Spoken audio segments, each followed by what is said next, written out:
우리가 사용하는 물건은 있어야 될 자리에 있으면 좋습니다. 정리를 좀 잘 못하시는 분들은 물건 찾는다고 고생들을 많이 좀 하시는 경우가 있는데, 혹시 핸드폰을 잘 잃어버리시는 분이 계십니다. 그런 경험들이 있으시죠? 저도 집에 가면 핸드폰을 올려두는 특정 장소가 몇 군데 있습니다. 근데 급하게 약속이 있어서 모임에 나가야 되거나 이렇게 나가야 되는데, 있어야 할 자리에 핸드폰이 없으면 참 난감합니다.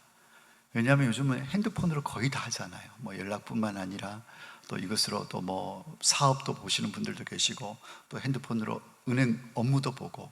그러니까 요즘은 핸드폰이 없으면은 모든 게 스탑된다고 할 정도로 핸드폰의 중요성이 정말 대두된 이런 시대에 우리가 살고 있는데, 근데 핸드폰이 늘 두는 자리가 정해져 있으면 그 자리에 가면 핸드폰이 있으니까 쉽게 찾을 수가 있는데, 그러지 못할 때가 있다는 거죠. 저는 거의 핸드폰을 진동에 둡니다. 벨 소리로 두는 경우가 거의 없습니다.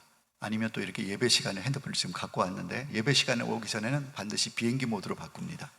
또 노예 간다든지 이런 모임이 있으면 비행기 모드로 바꾸고, 그 외에는 거의 일상생활 할 때도 진동을 둡니다.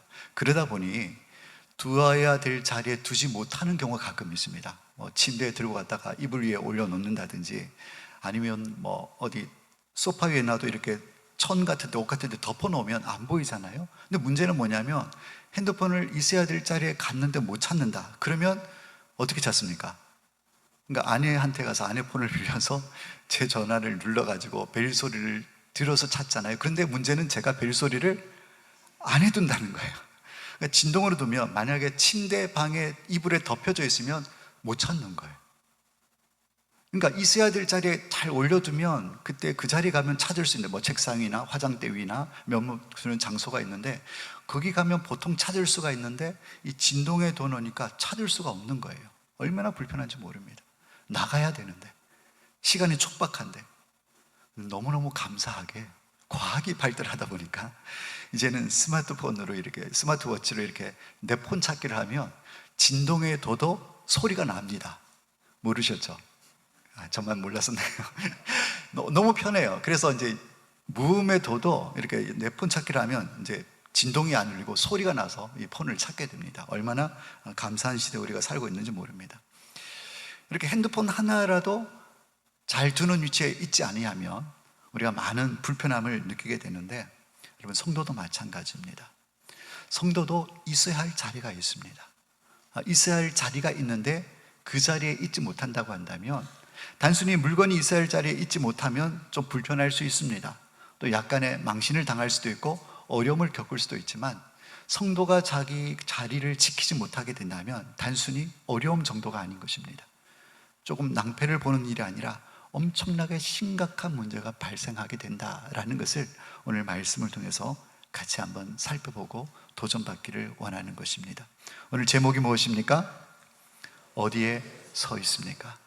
오늘 말씀을 들으시면서 내가 지금 어디에 서 있는가, 자신의 위치를 다시 한번 더 점검해보는 그런 귀한 은혜의 시간이 되었으면 좋겠습니다.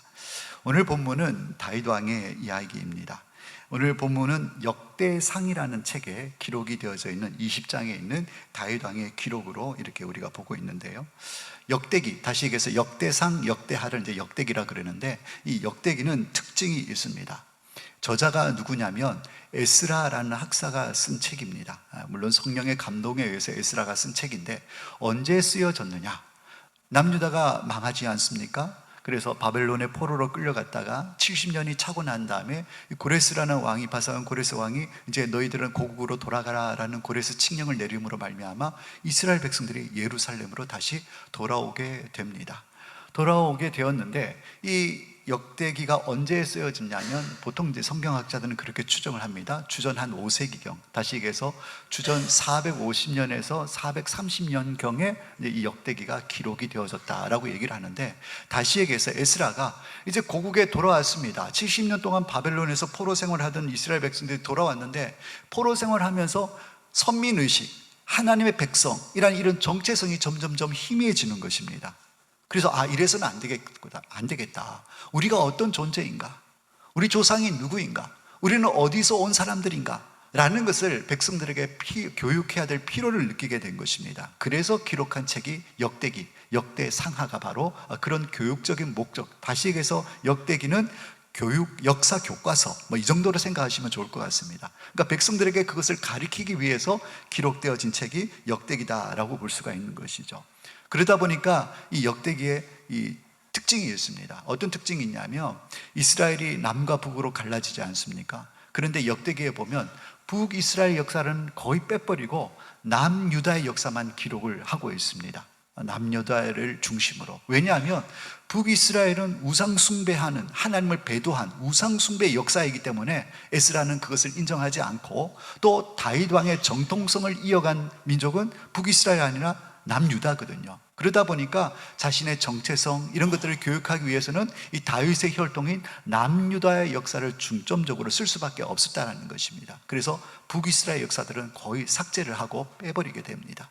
그리고 또 한 가지 특징이 있습니다. 그것은 뭐냐면 보통 역사의 내용들을 보면 사기나 이런 데 보면 역사에 있는 사실만을 기록합니다. 누가 언제 무슨 일을 했다, 누가 어떤 일이 있었다, 이제 이렇게 역사적인 팩트만 주로 기록하는 것이 역사서의 특징인데, 오늘 이 역대기의 내용을 보면 단순히 역사적인 팩트만 기록하는 것이 아니라 역사적인 사건에 대한 해설, 그게 해석을 첨부를 하는 내용들이 많이 나옵니다. 예를 든다면 사무엘하에 보면, 사무엘상에 보면 사울 왕이 죽습니다. 길보아 산 전투에서 죽지 않습니까? 그랬을 때 사무엘상에 보면 그냥 사울 왕이 길보아 산에서 죽었다라는 사실만을 기록하는데, 이 역대상에 오게 되면 역대상 10장 13절 말씀에 보면 사울 왕이 죽은 것은, 그를 끝내야 되는데 여호와 하나님께 범죄했기 때문이다. 죽은 이유를 설명을 하고 있다는 것입니다. 그래서 백성들로 하여금 뭘 주기 위해서?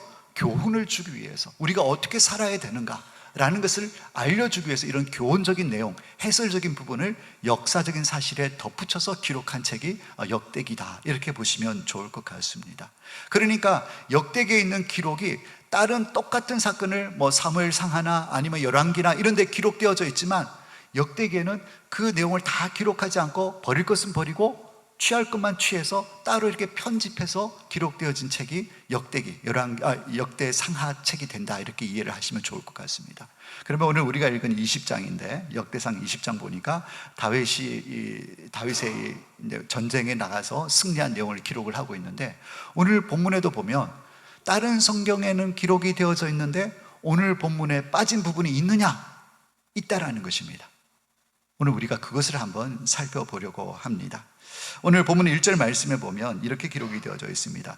해가 바뀌어 왕들이 출전할 때가 되매 그랬습니다.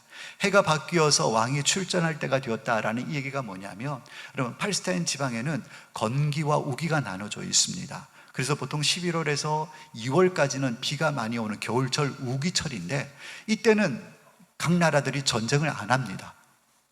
왜냐하면 지금 우크라이나 러시아 전쟁에도 보면 뻘이 되잖아요. 비가 오거나 이제 그러면은 땅이 진토와 같이 되어서 전차가 지나가지를 못합니다. 이스라엘도 마찬가지죠. 우기가 되면 딱딱한 땅이 이렇게 습기를 머무는, 물기를 머무는 땅이 되기 때문에 병사들이 이동한다든지 전차가 이동한다든지 제약이 많습니다. 그래서 겨울철에는 전쟁을 하지 않고 우기가 끝나고 나면, 해가 바뀌어서 우기가 끝나고 나면 이제 마른 땅이 되면 그때서야 이제 왕들이 군대를 일으켜가지고 정복 전쟁에 나서는 것입니다. 지금 그런 때가 됐다라는 것입니다. 그래서 해가 바뀌어서 왕들이 출전할 때가 되어 있는데, 중요한 것은 뭐냐면 다윗이 싸움에 안 나간다는 거예요. 오늘 말씀해 보니까 요압이 그 군대를 거느리고 나가서 암몬 자손의 땅을 격파하고 들어가 랍바를 에워싸고 다윗은 예루살렘에 그대로 있더니 그랬습니다. 왕들이 전쟁에 나가는, 출전하는 그런 때가 되었는데 다윗은 왕임에도 불구하고 전쟁에 나가지 아니하고 어디 있었습니까? 왕궁에 그냥 있었습니다. 누가 나갑니까? 군대 장관인 요압 장군이 나가서 군사를 이끌고 싸움을 하게 된다는 것이죠. 그런데 감사하게도 다행스럽게 이 요압 군대 장군이 이 암몬과 싸워서 이기게 됩니다. 그래서 암몬을 무찌르고 또 암몬의 수도인 랍바성까지 함락을 하게 됩니다. 이제 다 함락했으니까 이제 왕이 행차를 해가지고 이제 영광만 받으면 되는 거예요. 다윗이 이제 요압 장군이 이 랍바성까지 다 점령을 했다라는 소식을 듣고 달려갑니다. 달려가서 그 라빠성에 있는 전리품도 취하고, 그 가만 보니까 이제 그 암몬 왕이 있었던 왕관이 있거든요. 그 왕관도 자기가 쓰고, 그러면서 전쟁을 마무리한 것으로 오늘 본문에는 기록이 되어져 있습니다. 그래서 다윗이 전쟁에서 이겼다, 돌아왔다, 암몬을 이겼다, 이 정도로만 오늘 역대상에는 기록이 되어져 있다라는 것이죠. 그런데 이 동일한 사건을 사무엘 하에도 기록을 하고 있습니다. 사무엘 하 11장 1절 말씀에 보면 이렇게 기록이 되어져 있습니다. 그 해가 돌아와 왕들이 출전할 때가 되매 다윗이 요압과 그에게 있는 그의 부하들과 온 이스라엘 군대를 보내니 그들이 암몬 자손을 멸하고 랍바를 에워쌌고 다윗은 예루살렘에 그대로 있더라. 오늘 역대상 20장 1절하고 내용이 거의 일치합니다. 조금 더 추가된 내용이 있지만 거의 일치합니다. 그런데 역대상에는 어떻게 되어 있습니까? 그랬는데 전쟁에서 이기고 다윗이 돌아왔더라 라면서 마무리하고 있지 않습니까? 그런데 사무엘 하에는 그 뒤에 역대상에 없는 내용을 추가로 더 기록을 하고 있습니다. 어떤 내용이냐면 사무엘하 11장 아까 1절을 읽었는데 2절 말씀에 보면 저녁 때, 지금 다윗은 지금 왕궁에 있습니다. 전쟁은 누가 나가 있습니까? 요압 장군이 나가 있는 상황이에요. 근데 왕궁에 있을 때 저녁 때에 다윗이 그의 침상에서 일어나 왕궁 옥상에서 거닐다가 그곳에서 보니 한 여인이 목욕을 하는데 심히 아름다워 보이는지라.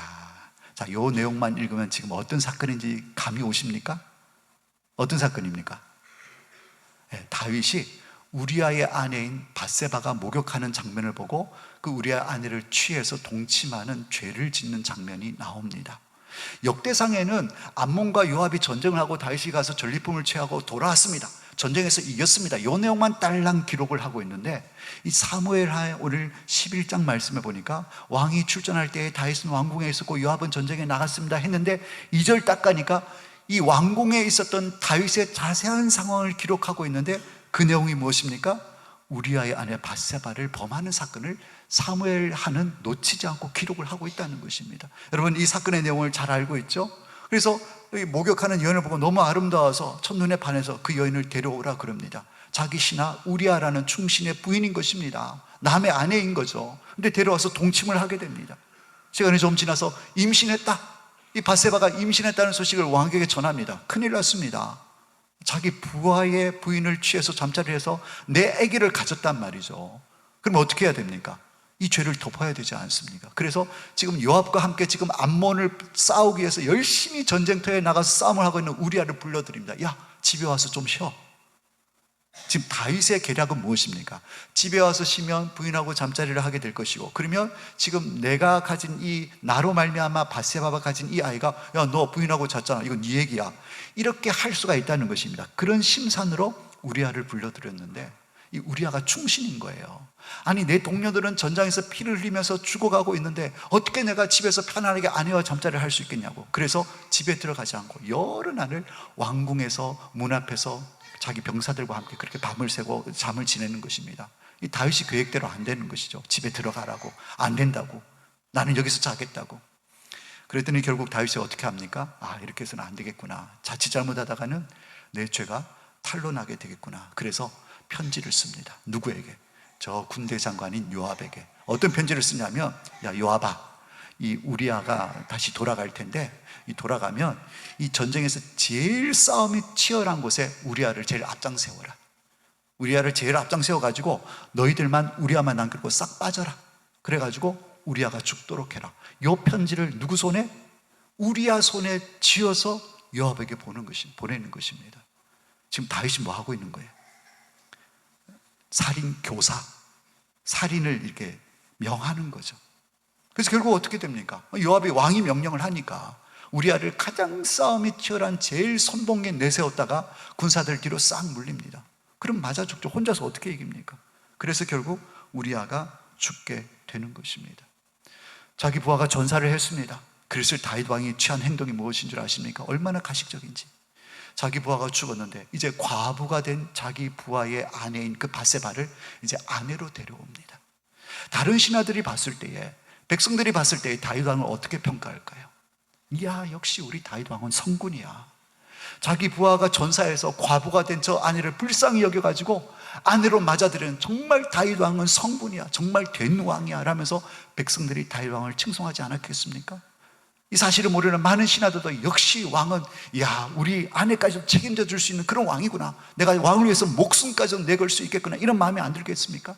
근데 다윗 왕의 이런 성분의 이미지 뒤에는 추악하고 더러운 범죄가 있었다라는 거죠. 그 죄악된 모습이 있었다라는 거죠. 여러분, 하나님께서 이스라엘 백성들에게 주신 율법, 특별히 십계명이 있습니다. 오늘 다윗은 십계명을 무려 한 가지도 아니고 두 가지도 아니고 세 가지 죄를 동시에 어겼습니다. 뭘 어겼습니까? 살인하지 말라, 간음하지 말라, 내 이웃의 집을 탐내지 말라, 아내나 여종이나 남종이나 가축 탐내지 말라고 마지막 계명을 말씀하셨거든요. 다윗 왕이 한꺼번에 이 흉악한 죄를 세 번이나 지었다라는 거예요. 그런데 역대상에는 이 내용을 쏙 빼버렸어요.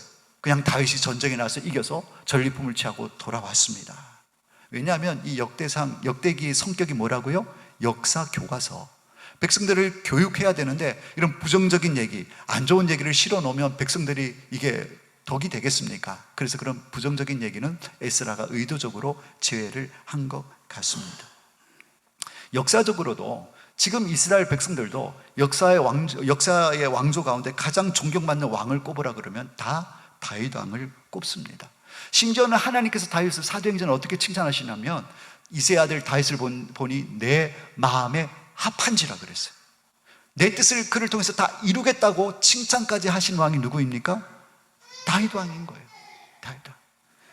이런 성군이, 이런 하나님 앞에 칭찬받는 다윗 왕이 어쩌다가 십계명에 있는 계명을 세 가지나 어기면서 추악하고 더러운 흉악한, 정말 일반인이 지을 수 없는 엄청난 죄를 지을 수밖에 없었는가? 그 이유가 무엇인가? 한번 생각해 보자는 것입니다. 오늘 본문 20장 1절 말씀을 다시 봅니다. 왕들이 출전할 때가 되었다 말씀하고 있습니다. 그런데 다윗은 어떻게 했습니까? 출전하지 않고 그냥 왕궁에 그대로 있었다는 것입니다. 물론 이런 생각을 가져볼 수가 있습니다. 여러분, 다윗이 지금 강성한 나라가 되었거든요. 힘 있는 나라가 되었거든요. 그래서 모든 싸움에 나갈 필요 없이 그냥 군대 장관만 내보내서도 얼마든지 싸움을 할 수 있습니다. 그래서 왕궁에 있는 거 크게 문제되지 않는다라고 생각될 수도 있습니다. 그런데 역대기에 없는 사무엘하 11장에 있는 내용을 보면 이렇게 기록이 되어져 있다는 거죠. 사무엘하 11장 2절 보니까 저녁 때에 침상에서 일어나 왕궁 옥상을 거닐었다. 누가? 다윗 왕이. 여러분, 이 모습을 한번 생각해 보시길 바랍니다. 물론 낮이 더웠기 때문에 낮에는 보통 팔레스타인 지방에서 일을 하지 않습니다. 그래서 그냥 시원하게 그늘에서 잠을 잘 수도 있었을 것입니다. 그래서 선선한 저녁이 되면 일어났겠죠. 그래서 할 일이 없으니까 침대에서 자고 뒹굴뒹굴 거리다가 잠에 깼습니다. 선선한 저녁이 돼서 또 뭔가를 해야 되는데 할 일이 없으니까 또 왕궁 옥상에서 그냥 할 일 없이 이리저리 거닐다 보니까 목욕하는 여자를 보게 되었다라는 것입니다. 지금 다윗이 나태해져 있다라는 것입니다. 할 일 없이 낮잠 자고 뒹굴다가 옥상을 이리저리 거니는, 여러분, 이것은 다윗의 모습이 아닌 것입니다. 왕이 출전할 때가 되었으면 물론 직접 나가서 선봉에 서서 싸우지는 못하지만 이제 왕이 됐고 이제 군대 장관들도 있으니까 자기는 뒤에서라도 백성들을 진두지휘하고 장군들을 격려하고 이런 모습이 있어야 되지 않겠습니까? 지금 다윗이 있어야 될 곳은 왕궁 침대가 아니라, 옥상을 그리는 곳이 아니라 군대의 싸움 현장에 나가서 앞에는 아니더라도 뒤에 가서 백성들을 격려하고 군인들을 격려하고 지휘하는 이런 모습을 보이는 것, 이것이 다윗이 있어야 될 자리다라는 것입니다. 근데 그 자리에 있지 않고 그냥 왕궁에 머물면서 뒹굴거리고 옥상을 거니는 나태한 모습을 보이다가 결국은 죄의 유혹에 넘어가서 엄청난 죄를 짓게 되었다라는 것이죠. 그 이후로 다윗이 달라졌습니다. 성경을 쭉 읽다 보면 우리는 크게 못 느껴질 수도 있습니다. 다윗이 뭐 달라졌느냐라고 생각할지 모르겠지만 분명히 다윗은 달라졌습니다. 뭐가 달라졌냐면 다윗의 마음 중심이 달라졌습니다. 여러분, 다윗은 이스라엘의 왕은, 진정한 왕은 하나님이시다라는 믿음이 다윗 왕에게 있었습니다. 하나님만이 이스라엘의 참 왕이시고 나는 단순히 그냥 인간 왕으로서 하나님이 다스리는 나라를 대신해서 대리 통치자로 하나님이 맡겨주신 백성들을 관리하고 다스리는 대리 통치자일 뿐이다라는 이런 믿음이 다윗 왕에게는 있었다라는 것입니다. 그래서 한낱 목동에 지나지 않는 이새의 집안의 제일 말째 아들을 태어나는 목동에 지나지 않는 아무것도 아닌 나를 기름 부어 주셔서 이스라엘의 왕으로 세워주신 하나님의 은혜와 사랑에 늘 감사하고 감격하며 하나님께 감사와 영광을 올려드리던 사람이 다윗이었습니다. 다윗은 하나님 제일주의로 살아갔던 왕이었습니다. 늘 그런 마음 자세로 살았습니다. 그런데 뒹굴거리고 나태하게 있다가 죄의 유혹에 넘어가서 죄를 짓고 난 다음에 다윗은 변질되게 됩니다. 확 드러나지는 않습니다. 그러나 자세히 들여다보면 그의 마음의 중심이 바뀌었다는 것을 알 수가 있습니다. 시편 8편 4절을 보면 다윗은 이렇게 고백했습니다. 사람이 무엇이간데 주께서 저를 생각하시고 사람이 인자가 무엇이간데 주께서 저를 권고하시냐고, 하나님 나 같은 죄인이 무엇인데 이렇게 생각해 주시고 나를 돌봐주셔서 이렇게 이스라엘이 왕이 되게 해 주셨습니까? 이런 감사와 찬양으로 하나님 앞에 영광을 올려드리던 다윗 왕이었는데, 여러분, 다윗의 이 마음이 변질되어졌다는 거예요. 처음에 그 하나님을 향한 처음 마음을 잃어버렸다는 거예요. 이 다윗은요, 정말 하나님을 사랑했습니다. 하나님 제일주의로 살았어요. 그래서 그에게는 뭐가 있었냐면 거룩한 부담감이 있었습니다. 어떤 부담감이냐면 성전 건축에 대한 거룩한 부담감이 있었어요. 보니까 자신은 백향목으로 지어진 아름다운 왕궁에 살고 있는데 하나님의 임재의 상징인 언약궤는 어디 있습니까? 성막 안에, 쉽게 얘기하면 텐트 안에 있는 거예요. 나는 이런 좋은 궁에 사는데 하나님은, 물론 언약궤가 하나님은 아닙니다만 하나님의 임재의 상징이잖아요. 그러니까 하나님은 저렇게 텐트 안에 있는 모습을 보니까 다윗의 마음이 너무너무 부담이 되었고 너무 견딜 수가 없는 거예요. 그래서 다윗은 내가 하나님을 위해서 성전을 지어야 되겠다. 하나님을 너무너무 사랑하니까 상대적으로 하나님이 이런 대접을 받는 것 같아서 성전을 지어야 되겠다, 이런 거룩한 마음이 있었던 것입니다. 그래서 성전을 지으려고 나단 선지자에게 얘기를 했는데 하나님께서 뭐라 하십니까? 나단 선지자에게 안 된다. 다윗은 피를 많이 흘려서 성전을 짓기에 합당하지 않다. 대신 그 아들이 성전을 지을 것이다. 그런데 그 마음이 너무너무 예쁘니까, 나를 위해서 성전을 지으려고 하는 그 마음이 너무너무 예쁘니까 다윗의 왕위를 내가 견고하게 해주고 내가 다윗의 집을 세우겠다라고 하나님께서 다윗에게 복을 내려 주십니다. 여러분, 그때 다윗이 어떻게 고백하는 줄 아십니까?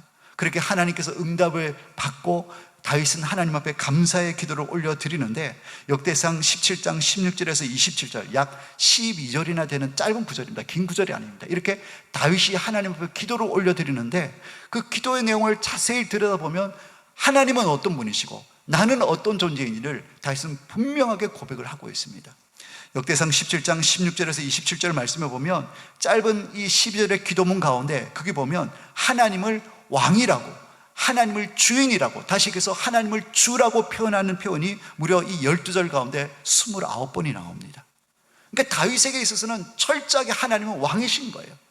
하나님은 주인이신 것입니다. 그게 한 절에 2번 이상 하나님은 왕이십니다, 하나님은 주인이십니다. 2절 하나님은 왕이십니다, 하나님은 주인이십니다. 한 절에 2번 이상 하나님의 왕되심과 주인되심을 철저하게 고백하는 하나님에 대한 분명한 이 태도가 이 다윗에게 있었다라는 것이죠. 또 있습니다. 거기 보면 10번 이상 자신을 하나님의 종이라는 표현을 씁니다. 이 짧은 12절 가운데 거의 매 절마다 나는 종이고 하나님 왕이십니다, 하나님은 주인이십니다. 여러분, 이것이 다윗의 첫 마음이었습니다. 이것이 다윗의 마음이었다는 것이죠. 철저하게 하나님의 왕으로. 여러분, 이런 다윗을 하나님께서 안 기뻐하시겠습니까? 하나님 기뻐하시죠. 그래서 복을 주십니다. 어떤 복을 주십니까? 역대상 18장 13절 말씀에 다윗이 어디로 가든지 이기게 하시니라. 다윗이 어디로 가든지 이기게 하시니라. 할렐루야. 여러분들에게 이런 은혜가 있기를 소망합니다. 하나님을 왕으로 주인으로 모시고 살아가는 그에게는 하나님께서 어디로 가든지 이기게 하시는 힘을 주시고 능력과 은혜를 주시는 줄로 믿습니다. 그러니까 다윗이 싸움할 때마다, 옆에 있는 나라가 싸움할 때마다 이기는 거예요. 하나님을 제일주의로 여기고 하나님을 왕으로 삼고 그렇게 살아가니까 싸우는 마다 이기는 거예요. 그래서 주변에 있는 많은 나라들을 점령하게 됩니다. 그리고 그들을 수복시키고 그들을 이게 종으로 삼고, 그래서 조공을 바치게 합니다. 주변의 많은 나라들이 다윗에게 해마다 조공을 바쳐요. 금과 은과 각종 좋은 것들을 다윗에게 바치는 거예요. 이기게 하시니까 싸움의 현장에서 이기게 되면 뭘 취합니까? 전리품을 취하잖아요. 거기에서도 금과 은과 놋과 이런 많은 전리품을 취하게 되는데, 여러분 중요한 것은 하나님 제일 주로 여겼던 이 다윗의 마음 때문에 다윗은 조공으로 들어온 금과 은과 놋, 전리품에서 얻은 금과 은과 놋은 모두 다 누구에게 드렸을까요? 하나님께 드렸습니다. 취하는 족족마다, 얻는 족족마다 하나님께 드렸습니다. 그런데 오늘 역대상에 빠져있는 사무엘하 11장의 이 다윗의 흉악한 범죄가 있고 난 다음에 다윗의 마음이 바뀌었습니다. 자세하게 안 보면 몰라요. 그게 오늘 본문에 나타나 있습니다. 오늘 2절 말씀에 보니까 이렇게 기록이 되어져 있습니다. 다윗이 그 왕의 머리에서 보석이 있는 왕관을 빼앗아 중량을 달아보니 금 1달란트더라. 그들의 왕관을 자기 머리에 쓰니라. 다윗이 또 그 성에서 노략한 물건을 무수히 내오고. 여러분 여기에서 좀 이상한 점을 발견하지 않습니까? 못 찾으셨습니까? 다윗이 요압이 랍바를 점령했다는 소식을 듣고 달려갑니다. 그러니까 모압 왕이 왕관을 쓰고 있거든요. 보석이 박혀있는 왕관, 무게가 얼마나? 금 1달란트. 여러분 좀 의아한 게 있는데 금 1달란트면 34kg입니다. 여러분 34kg 되는 금덩어리를 머리에 이렇게 왕관으로 만들어 모압 왕이 있었으면 아마 모압 왕은 만성 목 디스크에 걸려있지 않을까 하는 생각이 듭니다. 제가 시멘트 포대 40kg를 뜯다가 허리가 삐끗해 정말 힘들었거든요. 40kg에서 6kg 빠지는데 그걸 머리에 이고 산다? 이게 뭐 성경에 그렇게 기록되어 있으니까 좀 그렇게 뭐 우리는 받아들이는데, 또 그걸 보니까 다윗이 좋았던가 봐요. 그것을 빼앗아서 자기가 썼다라는 거예요. 이상하지 않습니까? 하나님께서 다윗에게 복 주셔서 어디로 가든지 이기게 하셨을 때, 많은 나라들이 조공을 바쳤을 때, 금과 은과 놋을 바쳤을 때는 하나님께 드렸습니다. 전쟁에서 싸워서 이겨서 전리품을 취하였을 때 그거 하나님께 드렸습니다. 근데 랍바성에 범죄한 다음에 랍바성에 달려가서 그 왕관을 보았을 때 그것을 하나님께 드렸습니다. 맞습니까? 아니요. 자기 머리에 쓴 거예요. 하나님께 드린 게 아니라 자기 머리에 썼다라는 것입니다. 하나님 제일주의, 하나님 먼저 였는 이 다윗의 마음이 변질되어진 거예요. 하나님께 드리지 않고 자기의 기쁨을 위해서, 자기의 영광을 위해서 그 모압 왕의 왕관을 빼앗아 자기 머리에 쓰는, 자기가 영광을 취하는 이런 모습을 보이게 된다라는 것이죠. 사랑하는 여러분, 이것이 죄의 무서움입니다. 왜 죄가 무섭습니까? 우리 안에 밧세바를 범하는 죄를 짓고 우리아를 살해하고 이런 죄를 지은 것에서 죄는 끝나지 않았습니다.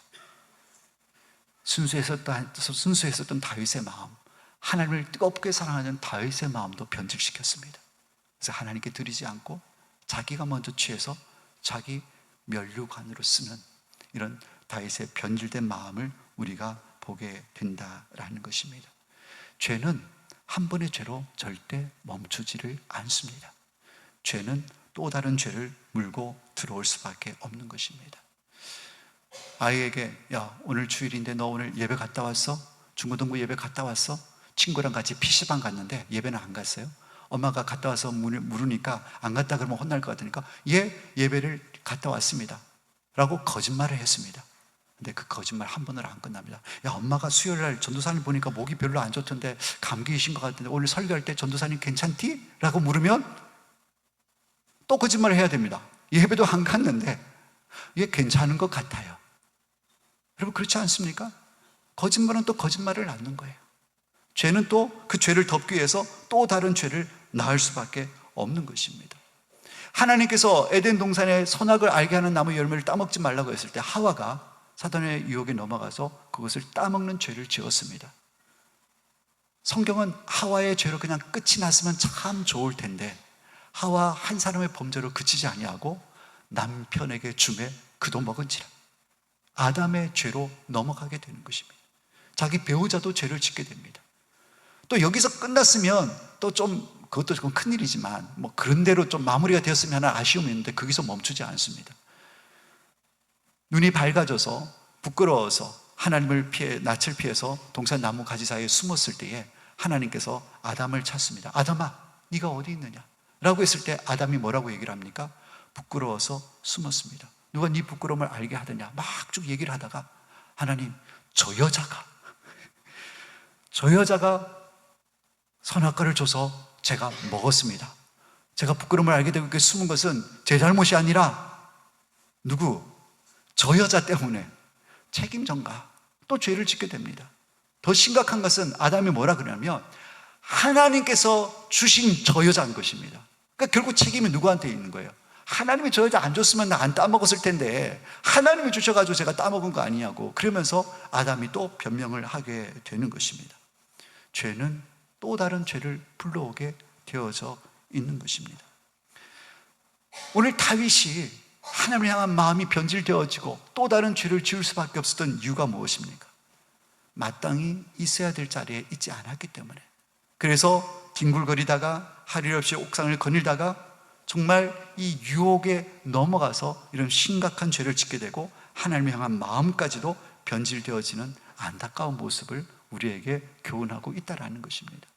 여러분, 성도도 마땅한 자리가 있습니다. 여러분, 가정에서는 남편은 남편으로서의 위치가 있고 아내로는 아내로서의 자리가 분명히 있는 것입니다. 근데 그 자리를 벗어나게 되면 그 가정은 무너지게 되어져 있습니다.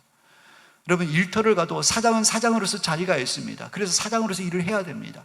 직원은 직원으로서의 자리가 있는데 그 자리를 망각하게 될 때 그 회사는 망할 수밖에 없습니다. 당연한 이치인 것입니다. 성도도 마찬가지입니다. 성도도 성도로서 마땅히 있어야 될 자리가 있다는 것이죠. 그 자리를 지켜야 한다는 것입니다. 여러분, 성도가 지켜야 될 자리가 어떤 자리가 있습니까? 먼저는 예배의 자리를 꼽을 수가 있습니다. 여러분, 예배는 성도의 존재 이유입니다. 예배는 우리의 존재의 목적이고 이유입니다. 시편 29편 2절 말씀에는 이런 말씀이 있습니다. 여호와께 그의 이름에 합당한 영광을 돌리며 거룩한 옷을 입고 여호와께 예배할지어다. 하나님께서 하나님 앞에 거룩한 옷을 입고 예배할지어다, 예배하라라고 명령하고 있는 것입니다. 여러분, 예배의 자리는 취사 선택하고 싶으면 가고 뭐 일 있으면 미루고가 아니라 하나님의 명령인 것입니다. 성도들이 지켜야 할 자리가 예배인 것입니다. 또 어떤 자리가 있습니까? 기도의 자리가 있습니다. 우리는 말세지마를 살아가고 있다고 합니다. 지금 마귀가 우는 사자와 같이 삼킬자를 두루찾는 이 시대에 우리가 깨어있지 않으면 너무나 쉽게 마귀의 유혹과 공격에 넘어갈 수밖에 없습니다. 그래서 깨어있어야 하는 것입니다. 그래서 예수님께서는 마태복음 26장 41절 말씀에 시험에 들지 않게 깨어 기도하라 말씀하셨습니다. 뿐만 아니라 사도 바울은 골로새서 4장 2절 말씀에 기도를 계속하고 기도에 감사함으로 깨어 있어라. 여러분, 말세지말에 깨어 있을 수 있는 방편이 무엇입니까? 기도인 것입니다. 성도가 기도의 자리를 지키지 아니하면 영적 감각을 상실하게 되는 것입니다. 둔해지게 되는 것입니다. 깨어 있을 수가 없는 것입니다. 그러면 둔해지면 마귀의 유혹을 분별하지 못하고 넘어가게 되는 것이고 죄의 유혹으로 넘어지게 되는 것입니다. 기도의 자리를 잘 지킬 수 있기를 예수님의 이름으로 축복합니다. 또 어떤 자리가 있습니까? 사명의 자리가 있습니다. 다른 말로 하면 직분의 자리라고 얘기할 수도 있겠죠. 우리가 맡은 책임의 자리가 분명히 있는 것입니다. 맡은 일에 주어진 사역에 성실하게 충실하게 그 자리를 지키는 것이 성도에게 필요한 것입니다. 저는 우리 성도님들이 각자의 자리에서 충성을 다하시고 사명을 잘 감당해 주셔서 얼마나 감사한지 모릅니다. 남들보다 일찍 교회에 와서 아침 일찍 차량 운행을 하면서 성도를 실어 나르는 이 일에 성실한 우리 성도님들도 계십니다. 어제 같은 경우에 주말에 교회에 나와서 교회 구석구석을 쓸고 닦으면서 오늘 예배를 준비하는 예배당을 청결히 하는 일에 최선을 다하시고 신실하게 사명 감당하시는 우리 성도님들을 볼 때마다 얼마나 감사한지 몰라요. 이제 조금 있으면 우리가 식사를 하게 될 텐데 양질의 식사를 공급하기 위해서 우리 모든 식당 당번들이 정말 최선을 다해서 음식을 준비하는 이 식당 당번으로서 자리를 잘 지켜주시는 모습을 보면서 얼마나 감사한지 모릅니다. 우리 찬양대 열심히 일주일 동안 준비해서 아름다운 찬양으로 최선을 다해서 하나님을 찬양하는 모습을 보면 그 또한 감동인 것입니다. 교사들도 마찬가지입니다. 나에게 맡겨주신 아들 이름 불러가면서 이 아이들을 위해서 기도하면서 사역을 감당하는 우리 교사들을 볼 때에 감격인 것입니다. 뭐 이런저런 거 다 얘기할 수는 없어요. 심지어는 누가 알아주지도 않아요. 누가 인정해 주지도 않고 뭐 칭찬해 주지도 않습니다. 그러나 이름도 없이 빛도 없이 자기 주어진 자리에서 별것 아닌 거라고 여겨지는 그거 하나 붙들고 묵묵하게 자기 자리를 지켜주시는 그런 분들이 계셔서 얼마나 감사한지 몰라요. 그렇게 자기 자리를 잘 지키게 될 때에, 그럴 때 하나님의 나라는, 주님의 몸된 교회는 건강하고 아름답게 세워져 가는 줄로 믿습니다. 간절히 원하기는 우리 방객교 모든 성도님들이 각자 내가 있어야 될 자리, 서 있어야 될 위치에 잘 서 있으시기를 예수님의 이름으로 축원합니다. 에덴 동산에서 아담과 하와의 자리는 어디였겠습니까? 바로 하나님 앞이었습니다. 그들은 늘 하나님 앞에서 하나님을 찬송하고 예배하고 하나님과 깊은 교제 가운데로 들어가면서 살아야 되는데, 결국 아담이 하나님의 자리를 이탈했습니다. 죄를 지음으로 말미암아 나무 그늘을 숨어가지고 하나님의 낯을 피했습니다.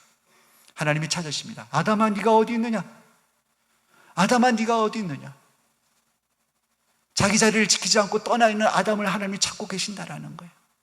사랑하는 여러분, 이 아침에 여러분 이 하나님의 음성을 나를 향한 음성으로 들려줄 수 있기를 예수님의 이름으로 축복합니다. 사랑하는 누구누구 권사야, 사랑하는 누구누구 집사야, 네가 지금 어디 있느냐? 네가 지금 이 자리에 서 있어야 되는데 네가 지금 어디 있느냐? 이 음성으로 우리 귀에 들려줄 수 있기를 예수님의 이름으로 축복합니다.